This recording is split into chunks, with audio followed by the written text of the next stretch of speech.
പ്രിയപ്പെട്ടവരെ, എങ്ങനെയിരിക്കുന്നു? ഒരു പുതിയ മാസത്തിലെ 2-ാമത്തെ ദിവസത്തിലേക്ക് കടന്നിരിക്കുന്നു. ദൈവം ഓരോ ദിവസവും തന്റെ കൃപയാൽ നമ്മെ താങ്ങി നടത്തുന്നു, നമ്മോട് സംസാരിക്കുന്നു. ദൈവത്തിന് സ്തോത്രം. ഇന്നും നിങ്ങളുടെ മനസ്സിനെ ബാധിക്കുന്ന ഏതോ ഒരു കാര്യം. എന്തുകൊണ്ടാണ് എന്നോടിങ്ങനെ ചെയ്തത്?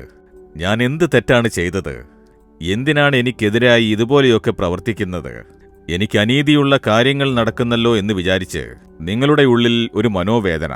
നിങ്ങളുടെ വീട്ടിലും ജോലി ചെയ്യുന്ന സ്ഥലത്തും നിങ്ങൾ വസിക്കുന്ന പരിതസ്ഥിതിയിലും നിങ്ങൾക്കൊരു അനീതി നടക്കുന്നു എന്നൊരു ചിന്ത നിങ്ങളുടെ മനസ്സിനകത്ത് കാണുന്നുണ്ടാകും. ഇന്ന് ദൈവം നിങ്ങളോട് സംസാരിക്കാൻ ആഗ്രഹിക്കുന്നു.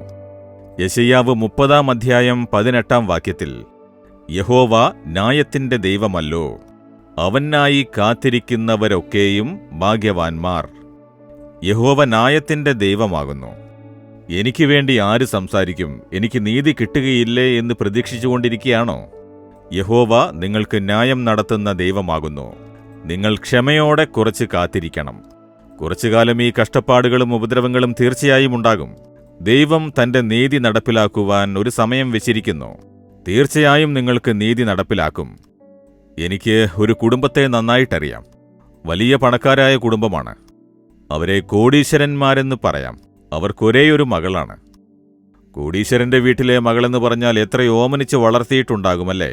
വളരെ ലാളിച്ചു വളർത്തി. അതായത് അവൾ ചോദിക്കുന്നതെല്ലാം വാങ്ങിച്ചു കൊടുത്തും ചെയ്തു കൊടുത്തും അവളെ അവർ വളർത്തിക്കൊണ്ടുവന്നു. അവളെ വിവാഹം കഴിച്ചയക്കുകയും ചെയ്തു. തന്റെ മകൾക്കൊരു കുറവും ഉണ്ടാവരുത് എന്ന് പറഞ്ഞ് ഒരുപാട് ചിലവാക്കി എല്ലാ കാര്യങ്ങളും ചെയ്തു കൊടുത്തിട്ടാണ് മകളെ മാന്യതയോടെ അയക്കണമെന്ന് കരുതി എല്ലാം ചെയ്തു കൊടുത്തു. പക്ഷേ അവൾ പോയ വീട്ടിൽ എന്താണ് സംഭവിച്ചത് എന്നറിയാമോ? അവളെ അവര് ഒരു മരുമകളായി സ്നേഹിച്ചില്ല. മകളായി സ്വീകരിക്കേണ്ട, അറ്റ്ലീസ്റ്റ് ഒരു മരുമകളായിട്ടെങ്കിലും സ്നേഹിക്കാമല്ലോ. അമ്മായിയമ്മ അവളോട് ഒരു ജോലിക്കാരിയെപ്പോലെയാണ് പെരുമാറിയത്. അതായത് ആ വീട്ടിലെ എല്ലാ ജോലിയും ചെയ്യണം, എല്ലാ ഭക്ഷണവും ഉണ്ടാക്കി ടേബിളിൽ എടുത്തു വെക്കണം. ജോലിക്കാരൊക്കെ ഉണ്ടെന്നോർക്കണം. എന്നാലും ഇവളാണെല്ലാം ചെയ്യേണ്ടത്. അവർ സഹായിക്കും, അത്രമാത്രം. ഇവള് വിചാരിച്ചു ജോലിക്കാരെല്ലാ ജോലിയും ചെയ്യുമെന്ന്. പക്ഷേ നീ ചെയ്യണം എന്ന് ജോലിക്കാരിയെപ്പോലെ വെച്ചു. ഭക്ഷണം കഴിക്കാൻ കുടുംബത്തോടെ ഇരിക്കും. അച്ഛനും അമ്മയും കുടുംബക്കാരും മറ്റുള്ള അംഗങ്ങളും അവളുടെ ഭർത്താവും എല്ലാം ഇരിക്കും. ഇവള് മാത്രം ഇരുന്ന് കഴിക്കാൻ പാടില്ല. എല്ലാവർക്കും വിളമ്പിക്കൊടുക്കണം. എല്ലാവരും കഴിച്ചതിന് ശേഷം ബാക്കി വരുന്നത് ഇവള് ഒറ്റയ്ക്കിരുന്ന് കഴിക്കണം. ഒരു ജോലിക്കാരിയേക്കാൾ മോശമായി അവളോട് പെരുമാറി. അവൾക്ക് എങ്ങനെയുണ്ടാകും അല്ലേ? ഒരനീതി. അവളെ വളരെ മാന്യമായിട്ടാണ് അവളുടെ അച്ഛനമ്മമാർ ആ വീട്ടിലേക്ക് പറഞ്ഞയച്ചത്. വലിയ പണക്കാരുടെ വീട്ടിൽ വളർന്നവളാണ്.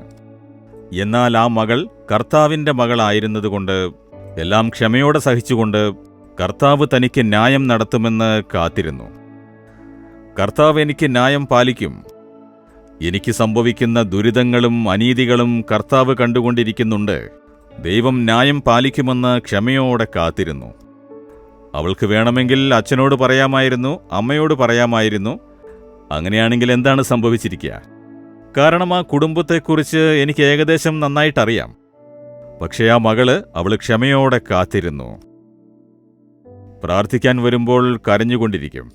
ആരോടും, പ്രത്യേകിച്ച് പാസ്റ്ററോട് പോലും തന്റെ വിഷമം അറിയിച്ചില്ല. എന്നാൽ ദൈവം അത് ശ്രദ്ധിച്ച് എന്തു ചെയ്തു എന്നറിയാമോ? അവളുടെ അമ്മായിയമ്മ രോഗബാധിതയായി. അവരുടെ അവയവങ്ങൾ പ്രവർത്തനരഹിതം ആയി. അപ്പോൾ ഈ മരുമകളുണ്ടല്ലോ, അവൾ സ്നേഹത്തോടെ അവർക്കെല്ലാം ചെയ്തു കൊടുത്തു. ആ മകൾ മനോഭാരത്തോടുകൂടി ആ മാതാവിന് വേണ്ടി പ്രാർത്ഥിച്ചുകൊണ്ടേയിരുന്നപ്പോൾ അവർ അത്ഭുതകരമായ സൗഖ്യം പ്രാപിച്ചു. അപ്പോൾ അവർക്ക് മനസ്സിലായി ഇവളൊരു സാധാരണ പെൺകുട്ടിയല്ല. അവളുടെ കൂടെ ദൈവമുണ്ട് എന്ന് മനസ്സിലാക്കി ആ കുടുംബം മുഴുവനും അവളെ ഭയപ്പെട്ട് അവളെ ബഹുമാനിച്ചു തുടങ്ങി. കണ്ടോ, അവൾ ക്ഷമയോടെ കാത്തിരുന്നതുകൊണ്ട് കർത്താവ് ന്യായം പാലിച്ചു. നിങ്ങൾക്ക് നടക്കുന്ന അനീതികൾ കണ്ടിട്ട് വെറുതെയിരിക്കുന്ന ദൈവമല്ല നമ്മുടേത്. പക്ഷേ നിങ്ങൾ ക്ഷമയോടെ കാത്തിരുന്നാൽ, നിങ്ങൾ കോപം കാണിക്കാതെ, നിങ്ങൾ പകരത്തിന് പകരമായി കാര്യങ്ങൾ ചെയ്യാതെ ദൈവസന്നിധിയിൽ ക്ഷമയോടെ കാത്തിരുന്നെല്ലാം സഹിച്ചാൽ തീർച്ചയായും നിങ്ങളോട് ന്യായം പാലിക്കും. ദൈവത്തിന്റെ നീതി കാണപ്പെടാൻ പോകുന്നു. നിങ്ങൾ വിശ്വസിക്കുമോ? ദൈവം വാക്ക് തന്നിരിക്കുന്നു, എന്റെ മകനെ, എന്റെ മകളെ, ഞാൻ നിനക്ക് നീതി പാലിക്കുന്ന ദൈവമാണ്. നിനക്ക് നടക്കുന്ന അന്യായത്തെ ഞാൻ കണ്ടുകൊണ്ടിരിക്കുന്നുണ്ട് എന്ന് പറയുന്നു. നിങ്ങളുടെ വീട്ടിലും ജോലി ചെയ്യുന്ന സ്ഥലത്തും വസിക്കുന്ന സ്ഥലത്തും നിങ്ങൾ ജീവിക്കുന്ന രാജ്യത്ത് പോലും നിങ്ങൾക്ക് അന്യായം നടക്കുന്നുണ്ടോ? ദൈവം അത് കണ്ടിട്ട് വെറുതെ ഇരിക്കുകയില്ല.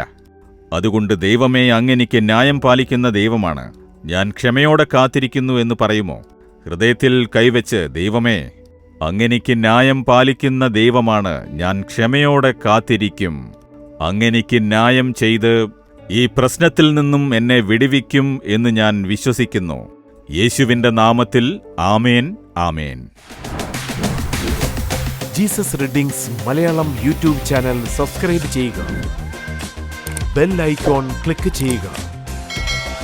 ഞങ്ങളുടെ ദൈനംദിന പ്രോഗ്രാമുകളെക്കുറിച്ചുള്ള അപ്ഡേറ്റ് ലഭിക്കുവാൻ